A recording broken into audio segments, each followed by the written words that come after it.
대표님, 혹시 법인 통장에서 돈을 잠깐 쓰고 이건 나중에 다시 채워넣으면 되지, 이렇게 생각해 보신 적 있으신가요? 예전에는 이런 걸 단순한 장부문자처럼 생각하는 경우도 있었는데요. 요즘은 그렇게 가볍게 보기 어려운 부분이 많습니다. 특히 1인 법인이라고 해도 법인 돈과 대표 개인 돈은 같지 않잖아요. 법인 자금을 어떻게 사용했는지에 따라서 세무적으로나 법적으로 문제가 커질 수 있어요. 그래서 오늘 영상에서는 대표님들이 많이 고민하시는 법인 가지급금이 왜 위험할 수 있는지, 그리고 이걸 법인 자금으로 활용해서 합법적으로 정리 가능한 5가지 방법, 아주 쉽고 현실적으로 풀어드릴게요. 바로 시작합니다. 먼저 가지급금이 뭔지 아주 쉽게 설명드릴게요. 법인은 대표님 개인과는 완전히 다른 존재입니다. 개인 사업자는 세금을 내고 남은 돈을 내가 다 가져다 쓸 수 있지만 법인은 그렇지 않아요. 대표이사는 법인의 주인처럼 느껴질 수 있어도 법적으로는 법인에 속된 임원이고, 법인 자금을 가져가려면 반드시 급여, 상여, 배당, 퇴직금 같은 합법적인 절차를 거쳐야 합니다. 그런데 그 절차 없이 법인 돈을 먼저 인출해서 개인 생활비로 쓰거나 부동산 계약금으로 쓰거나 투자금으로 쓰거나 증빙이 어려운 지출을 대충 처리해 놓으면 그게 바로 가지급금으로 쌓이게 됩니다. 문제는 이거예요. 첫째, 회사 입장에서는 매년 인정이자가 붙습니다. 즉, 회사가 대표에게 돈을 빌려준 것으로 보기 때문에 장부상 이자 수익이 생긴 것처럼 계산해 세금을 매기겠다는 뜻입니다. 둘째, 법인이 빌린 돈의 이자도 송금 처리에 제약이 생길 수 있습니다. 쉽게 말해 회사 돈을 대표가 먼저 써버린 상태라면 법인이 부담한 금융비용 일부를 세무상 비용으로 인정받지 못할 수 있다는 거죠. 결국 법인세 부담이 커지는 거예요. 셋째, 가장 무서운 건 형사 리스크입니다. 1인 법인이라 하더라도 회사 돈을 개인적으로 인출해서 사용하면 횡령으로 판단될 수 있다는 점을 반드시 기억하셔야 해요.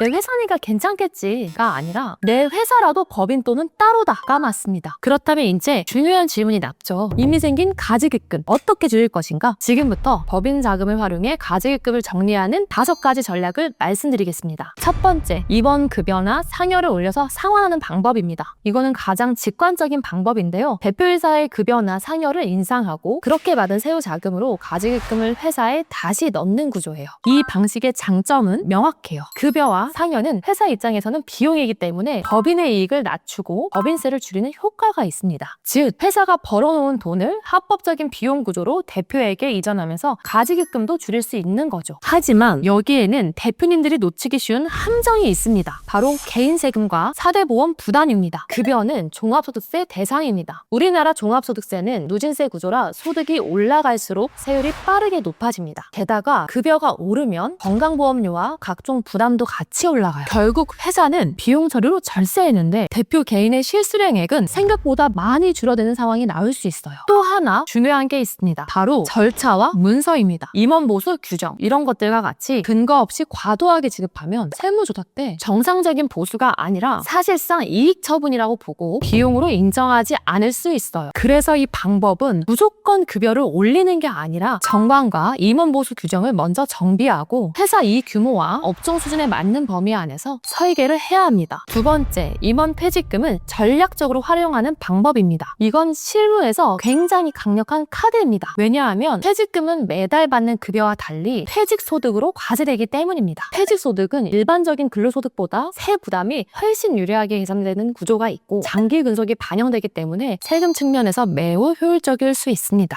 회사 입장에서도 큰 금액을 한 번에 비용 처리할 수 있어 법인세 절감 효과가 큽니다. 하지만 이것도 그냥 많이 주면 되는 게 아니에요. 임원퇴직금은 세법상 한도가 있거든요. 특히 최근 규정에 따라 예전처럼 무조건 크게 설계하기가 어려워졌어요. 그리고 정관이나 임원퇴직금 지급 규정이 없으면 애초에 기대한 만큼의 절세 효과를 못 볼 수도 있습니다. 한도를 초과한 금액은 퇴직소득이 아니라 근로소득으로 잡혀서 오히려 세금이 훨씬 무거워질 수 있기 때문입니다. 그래서 이 전략의 핵심은 2가지예요. 첫째, 대표님의 근속 연수와 최근 3년 급여 흐름을 미리 분석할 것. 둘째, 정관과 임원퇴직금 지급 규정을 반드시 세무적으로 문제없게 정비할 것. 이 2가지가 준비되어 있으면 퇴직금은 가지급금 정리에 있어 매우 강력한 해법이 됩니다. 세 번째, 배당을 활용하는 방법입니다. 회사가 벌어놓은 이익잉여금을 주주에게 배당하고 그리고 그 배당금으로 가지급금을 상환하는 방식이에요. 이 방법은 대표가 임원이면서 동시에 동시에 주주인 경우 매우 현실적으로 많이 검토되는 방식입니다. 배당의 장점은 급여와 세금 성격이 다르다는 점입니다. 배당 소득은 금융소득으로 들어가고 일정 한도 이하에서는 원천징수 과세가 끝나는 구조를 활용할 수 있습니다. 그래서 급여처럼 종합소득세 최고세율 구간으로 바로 뛰는 부담을 일부 완화하는 데 도움이 될 수 있어요. 또 배당은 회사에 쌓인 이익잉여금을 외부로 빼내는 과정이기 때문에 회사 가치, 특히 비상장 주식 평가 측면에서도 장기적으로 의미가 있을 수 있습니다. 다만 여기서도 중요한 게 하나 있습니다. 바로 주주 지분 구조와 절차입니다. 배당은 기본적으로 지분율대로 나가야 합니다. 대표가 100% 지분을 갖고 있으면 배당도 사실상 대표에게 집중됩니다. 반면 가족 주주 구성이 합리적으로 되어 있다면 분산된 구조 속에서 배당 전략을 설계할 여지가 생깁니다. 하지만 절차를 무시하시면 안 됩니다. 배당은 반드시 이사회나 주주총회 절차, 정관 근거, 배당 가능 이익 범위 등을 맞춰야 합니다. 중간 배당은 특히 정관 근거가 중요해요. 이 절차 없이 돈만 먼저 빼면 배당이 아니라 또 다른 가지급금이 될 수 있습니다. 배당은 쉽게 빼는 돈이 아니라요. 주주 권리로 합법적으로 그렇게 회수하는 돈이라는 관점으로 접근해야 되는 거예요. 네 번째, 배우자 징여 공제를 활용한 자사주 취득과 주식 소각입니다. 이거는 조금 어려운 전략일 수 있는데요. 하지만 중소기업 실무에서는 파급력이 매우 큰 방법 중 하나로 꼽힙니다. 대표가 가진 주식의 일부를 배우자에게 증여하고 배우자는 그 주식을 회사에 넘기고 회사는 자기 주식을 취득하면서 그 대금을 배우자에게 지급해요. 이후 확보된 자금을 활용해 대표의 가지급금을 정리하는 구조입니다. 이 방식은요, 이익이익금을 직접적이고 강하게 줄일 수 있고 비상장 주식 가치관리 측면에서도 전략적 의미가 큽니다. 그런데 여기서 중요한 포인트가 있어요. 예전과 달리 지금은 배우자나 직계 종비속에게 증여받은 자산을 일정 기간 안에 바로 양도할 경우 과세 방식이 훨씬 까다로워졌습니다. 예전처럼 증여하고 바로 회사가 사면 된다, 이렇게 단순하게 접근하면 매우 위험해요. 특히 자기 주식 취득과 소각은 양도소득인지 의제배당인지 취득가액을 어떻게 볼지 주식평가를 어떻게 할지에 따라 세금 차이가 엄청나게 벌어집니다. 그래서 이 전략은요, 분명히 강력하지만 주식평가, 증여시점, 보유기간, 자기 주식 취득 절차를 반드시 전문가와 함께 설계해야 합니다. 다섯 번째는 산업재산권을 법인에게 양도하는 방법입니다. 대표이사 개인 명의의 실용신앙권, 상표권 같은 산업재산권이 있다면 그걸 법인에 유상 양도하고 그 대가로 가지급금을 상환하는 구조예요. 이 전략의 장점은 개인에게 들어오는 소득이 일정 요건 하에 기타 소득으로 분류될 수 있고 세법상 필요 경비를 인정받을 수 있다는 점입니다. 즉, 실제 과세되는 금액이 줄어들어 실효세율 측면에서는 유리해질 수 있어요. 회사 입장에서도 매입한 산업재산권을 무형자산으로 잡고 감가상각을 통해 비용 처리를 할 수 있기 때문에 법인세 절감 효과를 기대할 수 있습니다. 하지만 여러분, 이건 국세청이 정말 예민하게 보는 것 중에 하나예요. 왜냐하면 그 특허가 정말 대표 개인의 것인지 사실상 회사 자금과 인력으로 만든 직무 발명인지가 핵심 쟁점이 되기 때문입니다. 만약 회사 직원이 관여했거나 회사 비용이 투입됐거나 회사 시설을 활용한 정황이 드러나면 이건 개인 재산이 아니라요, 회사의 성과라고 판단될 수 있는 거예요. 그럼 특허 양도 자체가 부인되고 받은 돈은 정상 대가가 아니라 또 다른 상여나 가지급금 문제로 번질 수 있습니다. 그래서 이 전략은 특허가 진짜 개인 발명인지, 그 과정이 입증 가능한지, 가치평가가 합리적인지, 이 세 가지가 핵심입니다. 한번 정리해 볼게요. 가지급금을 해결하는 방법은 분명히 있습니다. 급여와 상여를 활용하는 방법, 퇴직금을 활용하는 방법, 배당을 활용하는 방법, 배우자 증여와 자사주 소각을 결합하는 방법, 그리고 산업재산권 양도까지. 그런데 중요한 건 이 5가지가 전부 돈을 빼는 기술이 아니라 절차를 갖춘 설계라는 점이에요. 같은 1억 원을 꺼내도 어떤 회사는 세금을 거의 통제하면서 정리하고 또 어떤 회사는 소득세, 가산세, 건강보험료, 심하면 형사 리스크까지 한꺼번에 터질 수 있어요. 결국 차이는요, 방법의 이름이 아니라 정관, 주주 구성, 보수 규정, 퇴직금 규정, 자금 흐름, 이렇게 증빙을 얼마나 치밀하게 갖췄느냐에 따라서 확 갈리는 거예요. 가지급금은 시간이 지나면 자연스럽게 해결되는 문제가 아닙니다. 오히려 시간이 갈수록 인정이자, 세금, 가산세 부담이 커질 수 있고 주식 가치나 회사 재무에도 좋지 않은 영향을 줄 수 있습니다. 상황에 따라서는 법적 리스크까지 이어질 수 있어요. 그래서 중요한 건 문제가 커진 뒤에 급하게 막는 것이 아니라 지금 우리 회사 구조를 먼저 점검하고 미리 정리해두는 것입니다. 특히 오늘 말씀드린 5가지 방법 중에서도 어떤 방법이 맞는지를 회사마다 다를 수 있습니다. 그래서 우리 회사 상황에는 어떤 조합이 맞는지 꼭 한번 점검해 보시기 바랍니다. 영상이 도움되셨다면 구독과 좋아요 부탁드리고요. 저는 지금까지 정답은 정다은이었습니다. 감사합니다.